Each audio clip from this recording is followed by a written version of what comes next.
We are closer than ever, yet further apart than we have ever been. We are more connected than any generation in human history.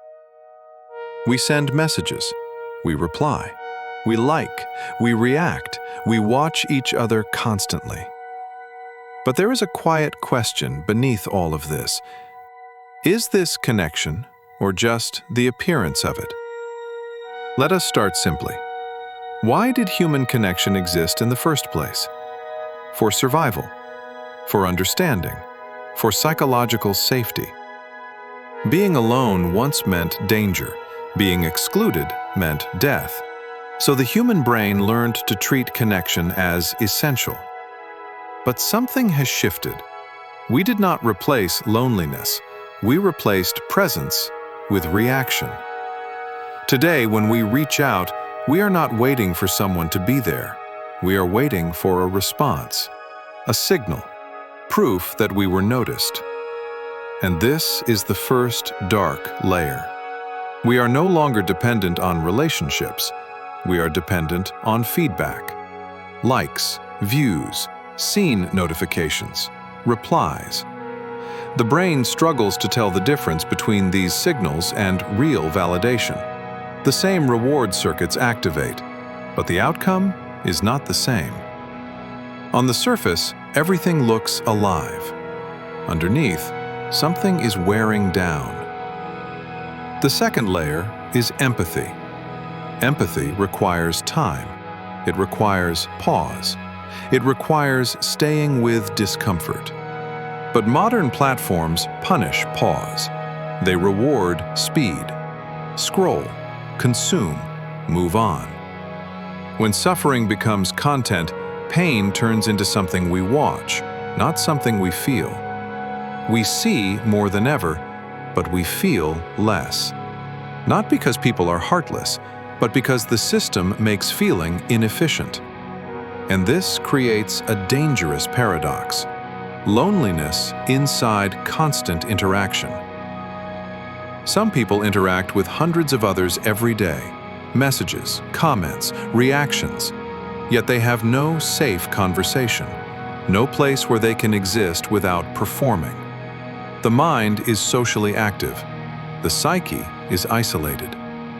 This type of loneliness is deeper than physical solitude because you are visible but not held. Then comes self-worth. When connection becomes reaction, value becomes conditional. If I am seen, I matter. If I am ignored, I shrink. If I receive nothing, I question my existence. This conditioning happens slowly, quietly, but deeply. Self-worth stops coming from within. It gets outsourced.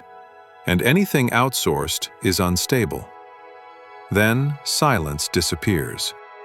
Silence is not empty. Silence is where the mind processes meaning, where identity forms.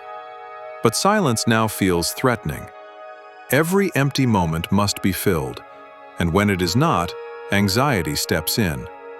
A mind that is never alone never learns who it is. Next comes relationships without responsibility. In real life, absence has weight. If you disappear, someone notices. Online, disappearance is normal.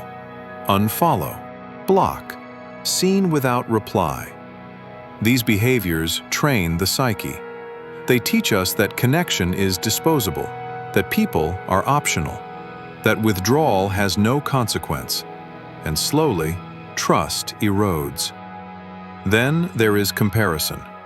Not comparison with real lives, but with curated fragments, selected moments, filtered success, edited happiness. The mind does not understand context. It reads this as reality. The result is chronic inadequacy, even when life is objectively fine. Conversation also suffers. Discussions become shorter. Nuance disappears. Disagreement turns into attack. Silence becomes defeat. A space not designed for thinking cannot support understanding. And perhaps the most painful layer of all, being seen without being understood. This hurts more than being invisible, because you believe you are close, but you are not. Finally, there is the illusion of choice. We think we choose what we see, who we connect with. But attention is guided, and when attention is guided, relationships are shaped. This does not mean technology is evil, but it is not neutral either. We are adapting faster than we are reflecting, and the cost is still unfolding. You may simply be sensing something that we have not yet learned how to name: high connection, low presence.